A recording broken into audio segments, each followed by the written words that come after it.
Thank you for clicking onto this reaction. I hope you're looking forward to it just as much as I am. If you haven't already, head over to the content creators page. That link is in the description box down below. If you haven't already and you're enjoying our content, you know what you need to do. You need to like, comment, subscribe, hit that notification bell, but we're going to jump straight into this one. What if a fool has the launch codes? The Cuban Missile Crisis, Day 6. Let's go. Preparing hundreds of thousands of troops for war is a complicated thing. Clear and precise directives are an essential part of such adventures, especially when the troops are armed with nukes. Politics, on the other hand, is fraught with ambiguity and lack of clarity, especially when it involves a potential nuclear war. And when military clarity confronts political ambiguity, it has explosive potential. Definitely has explosive potential. I mean, ex-military leaders have proven that skill is needed to control multiple men. This is TimeGhost, the Cuban Missile Crisis. I'm Indy Nidell. Yesterday, Big up, Indy. October 20th, Big the up, crisis had heated up significantly when the U.S. administration decided to impose a naval blockade on Cuba beginning tomorrow, the 22nd. The Soviets were deeply mistaken in thinking that they had deterred the U.S. from decisive action on Cuba. The preparations for the blockade and for a possible war are underway today, Sunday, October 21st, 1962. It's virtually impossible to mobilize the armed forces of the United States without someone noticing. All you need are a few people in the right places, observing the movement of people and material to connect the dots. I mean, that's exactly what happens today. It's not going to be hard when you have like photo evidence like from that era. Do you know what I mean? It's easy to see an army's moving. A lot more like that in that era than any other era. Do you know what I mean? Well, except for today. It was the second closest era. Do you know what I mean? They had spy planes going around everywhere. So of course the Soviets were going to notice. Yeah, true. Right? There was no way you're going to be able to keep that hidden. When the Soviets are alerted to the fact that their assessment yesterday is inaccurate, Moscow is to start looking at the various scenarios at hand. The central question is how to react in case of an American invasion of Cuba. That they will fight back is clear, but will they use their tactical nuclear arms? More importantly, will they give their commanders in the field discretion as to when to use those nukes? This is a discussion that has actually been going on for some time. It was already debated in the summer by Soviet leader Nikita Khrushchev and Soviet Foreign Minister Andrei Gromyko, the architects of the whole Soviet missiles on Cuba plan, along with Marshal Matvei Zakharov, the chief of the Soviet General Staff, who argued for allowing the use of tactical nukes in case of an American invasion. They met opposition from Deputy Chairman Mikoyan and Defense Minister Marshal Rodion Malinovsky, a veteran of both world wars and the Russian Civil War. Malinovsky is an outstanding veteran of all three wars. That's going to hold a lot of he's got a lot of weight behind him. Thank God he was on this side. That's a lot of weight. That's a lot of weight behind him. A lot of political weight. Military leader who is in the process of turning the Red Army into one of the most fearsome fighting forces ever seen. But he is also an outspoken pacifist and a believer in a conventional defense policy. To him, nuclear arms should only be used strategically as a deterrent to keep the peace, never in the field.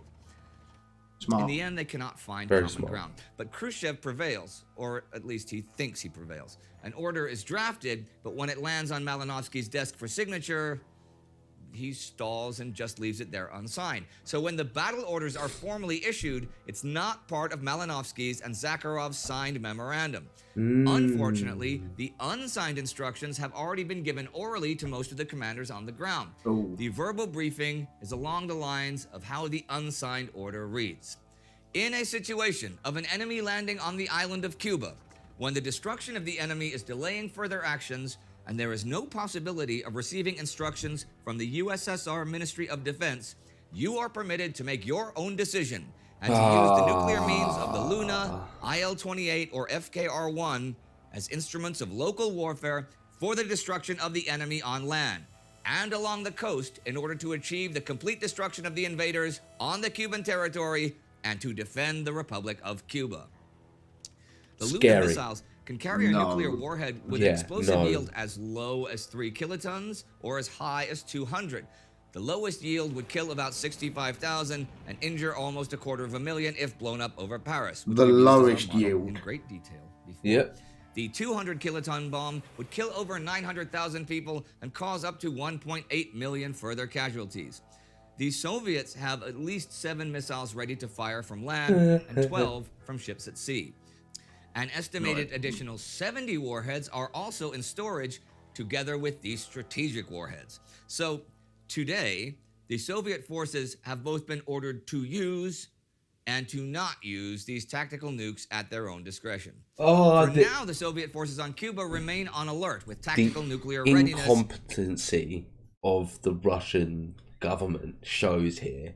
And this and Chernobyl, do you know what I mean? Jesus Christ. Oh. So it's use them against the enemy if needed. Don't use them. Do not use them. But use them if needed. But don't use them. Yeah. This is like Boris Johnson telling us what to do. Go outside, but don't go outside. Everyone was doing the same thing.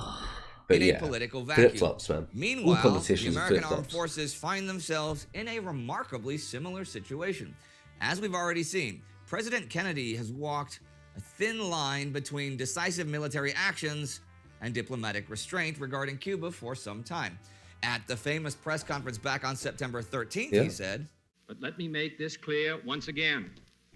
If at any time the communist buildup in Cuba were to endanger or interfere with our security in any way, including our base at Guantanamo, our passage to the Panama Canal, our missile and space activities at Cape Canaveral, or the lives of American citizens in this country, or if Cuba should ever attempt to export its aggressive purposes by force or the threat of force against any nation in this hemisphere, or become an offensive military base of significant capacity for the Soviet Union, then this country will do whatever must be done to protect its own security and that of its allies." He doesn't explain what exactly he will do when faced by such a threat, but says, "We shall neither initiate nor permit aggression in this hemisphere. With this in mind, while I recognize that rash talk is cheap, particularly on the part of those who do not have the responsibility, I would hope that the future record will show that the only people talking about a war or an invasion at this time are the communist spokesmen in Moscow and Havana, and that the American people, defending as we do so much of the free world, will in this nuclear age, as they have in the past, keep both their nerve and their head." That leaves a lot of room for interpretation, and one journalist asks, "At what point do you determine that the buildup in Cuba has lost its defensive character and become offensive? Would it take an overt act?" Well, we talked about the presence of offensive military missile capacity or development of military base, other indications which I gave last week. All those would, of course, indicate a change in the nature of the threat. In another answer, he diplomatically sums up the ambiguous situation in which he's stuck. The United States will not take any action that the situation does not require, and will take whatever action the situation does require along the grounds which I indicated in my opening statement. Kennedy is trying his best to satisfy everyone and still stay his own preferred course by not getting involved in another embarrassing adventure on Cuba like the Bay of Pigs invasion. But the situation he has tried so hard to avoid is now facing him. After all that's been said, after all the actions that have been taken, and with all of the pressure that Kennedy faces both at home and abroad, he believes that the blockade, or quarantine as they call it, is the compromise that will allow him to avoid a war.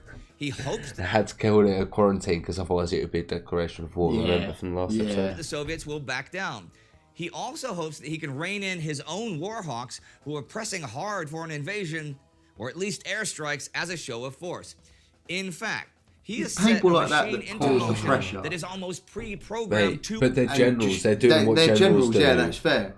But I feel like all that is just, we need to strike now! Sometimes, yeah. Sometimes. But imagine if they would have done that. Oh, yeah. It would have been terrible. Shafted. Of course. That's why it's good to have politicians. Yeah, level-headed people. Yeah. That don't want just pure aggression. Yeah. end with war. Remember that yesterday it was decided to not go for airstrikes and to not invade Cuba, yet the president also told the Joint Chiefs to continue preparations for exactly these things. Just in case. Should the USSR not back down. This the chiefs have done and begun doing the following plan. A total blockade on Cuba to stop any ships leaving or entering Cuban territorial waters. They can call it a quarantine as much as they like. They can call it anything else they like. But by international law, this is an act of war. The blockade line will be set as an arc 800 nautical miles from Punta de Maíz, Cuba. The line will initially be held by 12 destroyers, with the aircraft carrier Essex leading an anti-submarine warfare carrier group and aerial anti-submarine warfare squadrons based in Bermuda and Puerto Rico. The naval force will be gradually increased to include the carrier group, 2 cruisers, 22 destroyers, 2 frigates carrying tactical nuclear cruise missiles, and an undisclosed number of submarines with nuclear arms. Oh, the they're going blockade in. line will be expanded into 2 lines called Walnut and Chestnut. The quarantine announcement will be accompanied by a demand to the USSR to withdraw their missiles from Cuba. If they do not withdraw the missiles, the destruction of the missile sites will follow. Several hundred jet fighters and bombers will fly more than 1,500 sorties on the first day alone. After 7 to 8 days of continuous airstrikes, the plan is to invade Cuba with an initial force of 200,000 troops.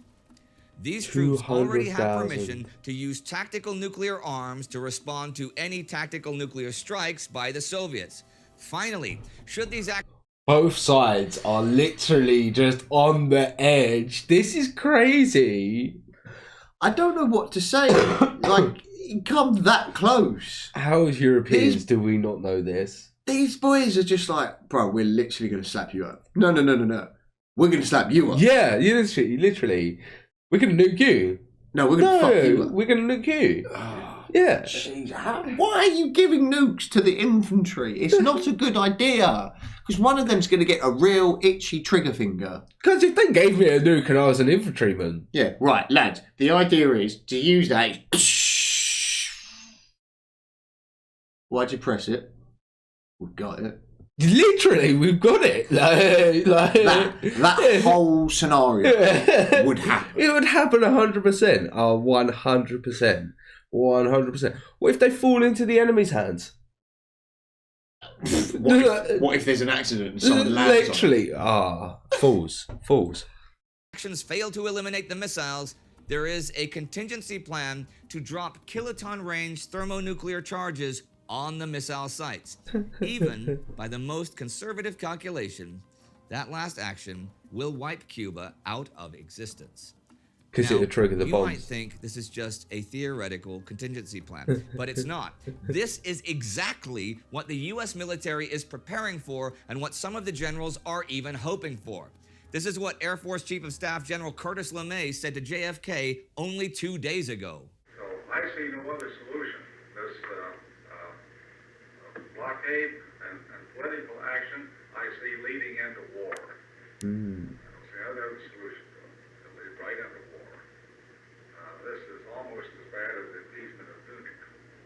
Because if the blockade comes along, our bags are going to fly, the IL-28s are going to fly against it, and we're just going to gradually drift into a war under conditions that are a great disadvantage to us, with missiles staring us in the face that can knock out our airfields in the southeastern portion, and if they use nuclear weapons, the population down there. So we just drift into a war under conditions that we don't like. Guys are just paranoid. I don't see any other solution except direct military intervention right now.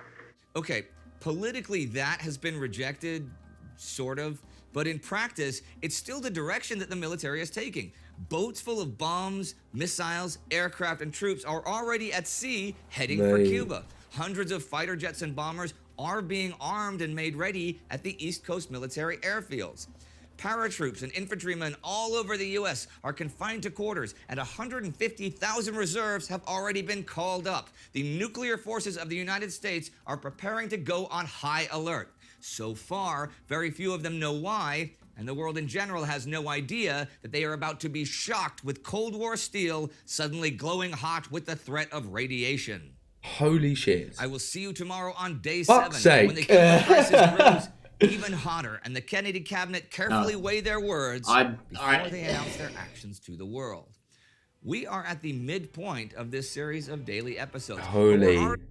I've been thinking about it, man, and you just going into war with nuclear weapons involved is just not something I'd be interested in, I think. But that's like all wars today. You do realize that can happen at any point in time.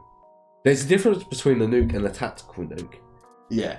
And we've been playing... But they're both nukes. They are both nukes. But what I'm trying to say is we've been playing with tactical nukes as a society for a while. Yes. Do you know what I mean? So, like, a day will come where someone goes, yeah, we can start using tactical nukes.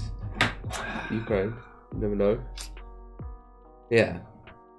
If any of our viewers end up on the front line with this, it'd be nice to see you. And just follow us when we charge in suicidal. Yeah. If you haven't already, head over to our page. The link's in the description box down below. And we'll catch you in the next one.